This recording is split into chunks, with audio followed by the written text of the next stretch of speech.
welcome or welcome back to my channel. My name is Geraldi and I make videos all about the slippa life. So if you guys want to learn more about the speech field, then please go ahead and subscribe and click the notification so you do know when I do upload every single week. I don't really have a schedule right now. I just upload every week whenever I have a video to upload, essentially. So today's video is all about how I got into grad school with a low GPA. Editing Geraldi here, and I wanted to share with you guys a fun new product that has officially launched, which is my Speech Things tote bag. She is so freaking cute. So this is officially live right now on my website called Talk Pretty Co. And the link to it will be down in the description. But I wanted to share with you guys that it is live. So this is a really cute tote bag. It's like the size of a standard water bottle. It fits perfectly inside. Standing up, you won't be able to even see it. There's still at least like 2 inches. It is available right now on my website if you guys want to go check it out. It is called Talk Pretty Co. This is the Speech Things tote bag, and I added all these speech items that we usually need as a speech therapist, which is a talking mouth, a speech bubble, an AAC device, a lanyard, a notebook, some coffee or boba tea, whatever you want, speech things. There is nothing on the back, and the inside is just plain, but this is available, so if you want to check it out, check out the link down below at Talk Pretty Co. I can't wait for you guys to get a hold of your very own speech bag. So on my last vlog, I received a comment about how I got into grad school, and I wanted to share with you guys how I got in. I had a low GPA. When I graduated, I had a cumulative GPA of 3.1. That's how I was able to graduate. Now, back then, I didn't take school as serious as I'm taking it now. I think as with age and as you grow older and as you are in your career, you kind of mature some more. So back then, I didn't really take anything serious. I didn't know anything about the field. I didn't know what it entailed. I just got into it because I just really wanted to work with kids. And being a slippa was just a financially more benefits than if I were to become a teacher.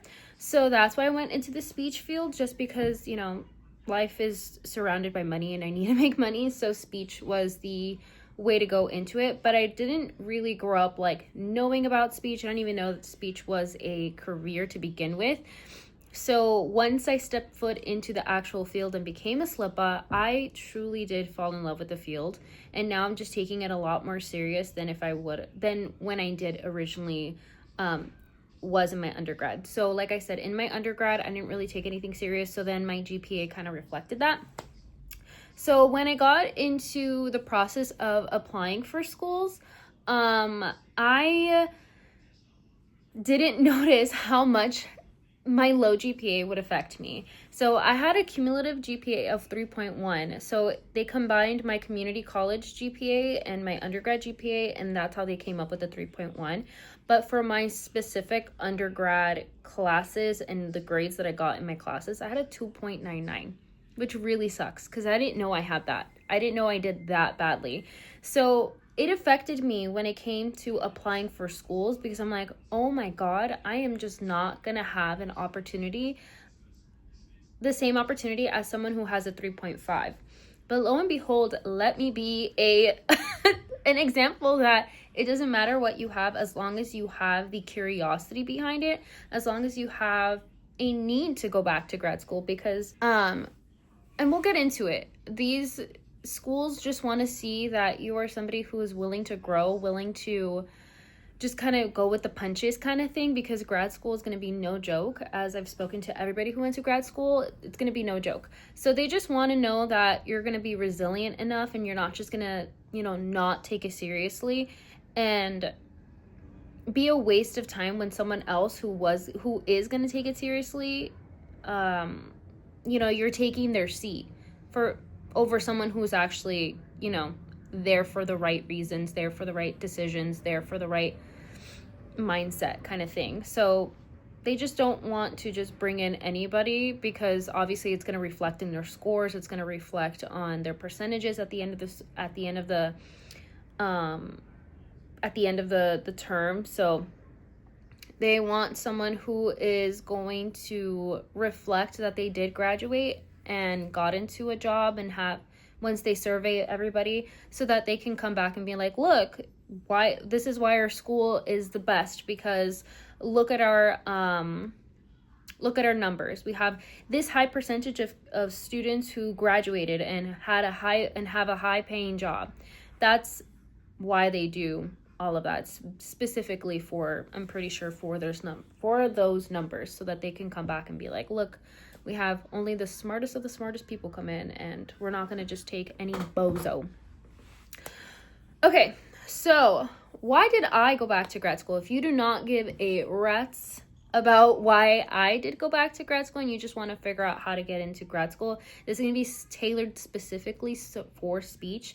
I don't know about any other career. If you're watching this for any other career or any other field or major, I have no idea, okay? All I'm speaking of is through the lens of a speech language pathologist assistant who is going back to grad school for their master's degree in communications. So, but if you're interested to know why I ended up going back to grad school, let's,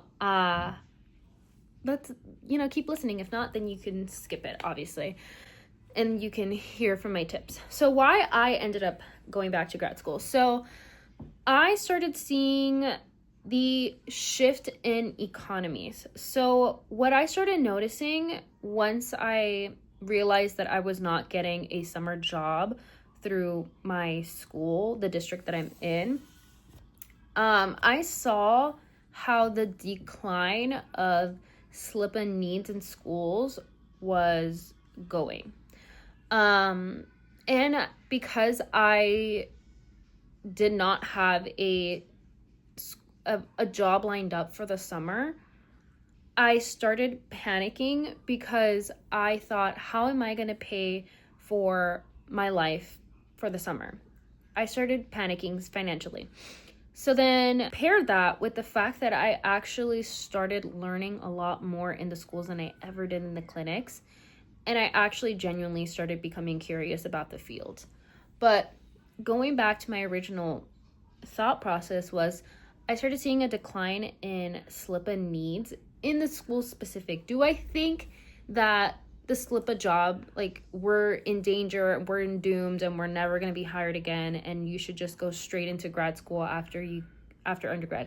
No, because there's always new private clinics hiring. There's always new private clinics opening up. There's always new clinics just opening up. There's always going to be a need in the clinic setting that they're always going to hire a SLPA over an SLP. Not that the SLPs are not needed in the clinic setting, but I just feel like SLPAs are makes sense more financially, just because for every one SLP that you have, you can have 2 SLPAs under their license that can work their treatment. And obviously, for the price of one, you can get 2 SLPAs who you can split the caseload with. And, it just makes financial sense to have a SLPA over an SLP, even though obviously you need an SLP to supervise these SLPAs. But what I'm trying to say is that a SLPA job is never going to run out. I don't think the SLPA job is never going to run out. What I am saying is, as a SLPA who loves to work in a school, it just doesn't continue making financial sense to me to keep working as a SLPA and then not be offered a summer job and not have anything lined up and have to resort back to the clinics. And I just don't want to continue doing that. So I made the decision that, because I started becoming more curious with the field, because I really do want to continue working in the schools, that it just makes more sense for me to go back to grad school and just become an SLP themselves. Obviously, what I'm going to be doing as an SLP versus what I'm going to be doing as a SLPA are going to be vastly different. I know I'm going to do a lot more reports and assessments and doing all that stuff, good stuff. Well, as a SLPA, I'm all about just treating and implementing stuff versus an SLP who's literally building everything from the ground up. You know, I wanted that for myself. I really genuinely just wanted to be in a more financially safe foundation. I wanted to learn more about the field, and I don't know, I really love the science of communication at this point. I really like working in the schools, like a lot. I really, really do. I really care about the caseloads. I really care about the kids. I really care about making progress, and I just love what happens to me when I actually know what I'm doing, because I help the students and I feel better about myself knowing that I'm helping the students because I know exactly what I'm doing. Which I never felt that way when it came to the in-homes, because in-homes you're just working with functional communication, and you know, that's all fine and dandy for those who love that, but I don't know, I like the challenge of a school a little bit more. So I wanted to place a safer bet on myself and just become an SLP. Because I get paid a lot more, and even if I weren't to be offered a school job, my in-school salary or in-school hourly job, if I were to go through the agencies, will cover my summers, and it probably wouldn't matter that I'm not, you know, taking summer school. And even then, I feel like they offer the summer jobs to SLPs over the SLPAs. For me, it was mostly because I want to stay in the schools, and being an SLP will help me keep me in the schools. Maybe I'll like the hospitals, who knows? But for now, I just really, really like working in the schools. There's like a lot of dust in here, holy crap. And I have like the worst headache of my life. Hi, you guys want to see my dog? Look, this is little Lemon. Say hi, Lemon. This is my doggy. Alrighty, so now that we got through all of that, let's talk about the tips that I have on how to get into grad school with a low GPA. So here is my tips. In the speech world, I think your biggest bet is to go through the schools that are under accreditation versus the ones who are already accredited. So what does that mean? When you go onto the ASHA website and you search up master programs, the ones that pop up are the ones that are already under ASHA and were already accredited, meaning that their program is valid under the eyes of ASHA and are doing all the requirements needed for ASHA to be like, yep, you deserve your certificate of clinical competence. Because you can go to any school for your master's degree, but what you want is those triple C's, the certificate of clinical competence. You want to be in a school that ASHA has approved their master programs, their speech master programs. So with that being said, I think our biggest bet is to go through the schools that are under accreditation, because if you go through the schools that are already accredited, then guess what happens? Everybody applies to those schools because they are accredited. And not only that, but they're more expensive because they're already accredited. So you're going with the competition and you're essentially paying a lot more versus the ones who are under review. There's actually a lot of them that are under review right now. So you can go through the ones that are under review, because not a lot of people know about those schools that are under review. Not a lot of people are applying to those because they don't want to risk, whatever.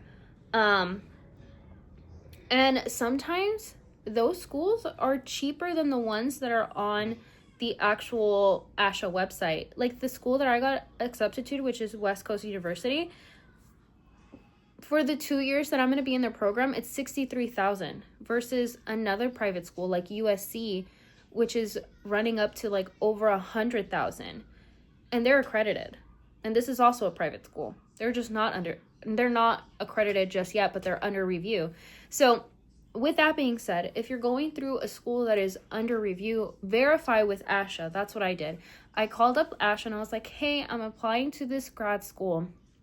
I want to make sure that they are under your review, and make sure that my C's are not are going to be valid, or that I'm going to be able to apply for my triple C's after I graduated. And I called and they said yes, like they're under review. You will get your triple C's or whatever. So you should be okay. So obviously, you know, I applied and I got in. Yay, I got in. I got in, and it's going to cost me less than another program. Thankfully I got in with a low GPA, and I probably will leave with less debt than somebody else who is in an actual private school with an accredited, in a master program that is accredited, that's also a private school. So, and then this one's also fully online. That's like that should be your first line of priorities. It's like, okay, what is the list of schools that are being accredited? You can even email Asha and they'll send you the list of schools that are being accredited. See what requirements they're asking for. For example, West Coast, they allow you to apply if you have a GPA under 2.99. You're just under probation, which I'm going to be under probation. So I got in under a probation. So there might be just like extra steps that you might need to take, but you know, something's better than nothing. And your chances of getting in are higher because less people are applying to those schools. So that's number one. Number two is to make sure that you have really strong letters of recommendations, like really strong. Thankfully, the SLPs that I did ask for letters wrote really strong letters. Specifically, my one supervisor that I work with, she wrote a really, really strong letter, and I'm just like so grateful to her that she wrote it for me. It took her a while, but she wrote it, and it was worth the wait, I should say. So make sure that the people that you ask are people who can actually advocate for you, who can actually vouch for you. And you would be saying like, Geraldi, I've never worked as a slippa, so I'm just getting into this school. I have to ask my professors. You know, you have to start the semester, every single semester, knowing that if you're not going to work as a slippa, you're going to have to learn how to build those relationships with your professors by going to every office hour, by asking them how they're doing, just getting to know them on a more professional level, so that by the end of the school year, you can ask for those letters of recommendations, and they will write you a strongly worded letter because they know who you are. They know your work ethic. They know how much you're invested into their class, invested into them. Like, they can actually write a letter with depth rather than like a cookie cutter template that they just write for every other student who asks them. Okay, so if you're not actually going to work in the field and, you know, build those relationships over time with your supervisors, then you have to know from the beginning of the school semester that I have to build relationships with my professors because I need a really strongly worded recommendation letter. Don't play with those letters. Those letters can actually help you get in. Let me tell you. So once you submit your application, once you picked out the school, once you ask the SLPs that you're going to ask, or your professors that you're going to ask because you've worked really hard to build that rapport with them, once you've submitted your application and you're in the actual interview, I cannot emphasize this enough, okay? Pick a class, whatever they are offering in their catalog. Pick a class that sounds even remotely interesting to you.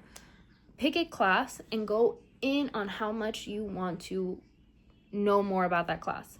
Because when you pick a class and you like learn about what that specific class has to offer, you can go in on how it can help you further your goals in your career, and it just makes it sound like you want in. It sounds like what they have to offer, it just aligns perfectly with what you want. And it just makes it more tailored. It makes it more like personalized. Like, what these schools want is to kind of get boosted up a bit and be like, why do you want to get into our program? It's like, oh, well, your program has this, this, and this, and that to offer. And honestly, that is something that just aligns with my professional goals. And I cannot imagine myself going to any other school but yours, because it offers this and it offers that. And I've learned about this and I really want to go tailored more to this. And I just feel like you're, this professor, I know they offer that class, and I've read some of her or his research, if they've done research, their research articles, and I just really enjoyed their theories. You see how it just sounds like more tailored to them, rather than like, oh, I want to get into grad school because working with children just really truly changes me. Like, the same thing over, like, be personal, be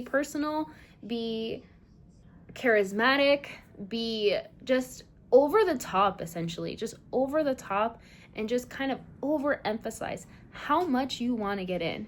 Because if your GPA can't show how much you want this, then your personality's you got to be the personality hire. Okay, if your resume does not look like it offers much, then guess what? Your personality should be the one carrying that application. You need to be going in and being like, oh my god, this, like, you got to sound like you know what you are talking about, because some people may not test well. I don't test well,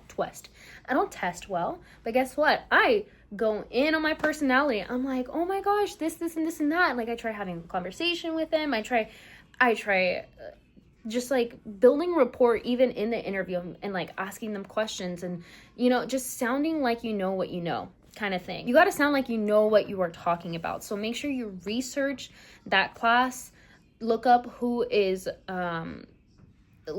lecturing that class, figure out who the professor is, check their background, look at their LinkedIn, what research have they done, and just like literally learn everything about that class. Like, do that as homework before your interview. And then once you're actually interview and they ask you, why do you want to come to so-and-so school?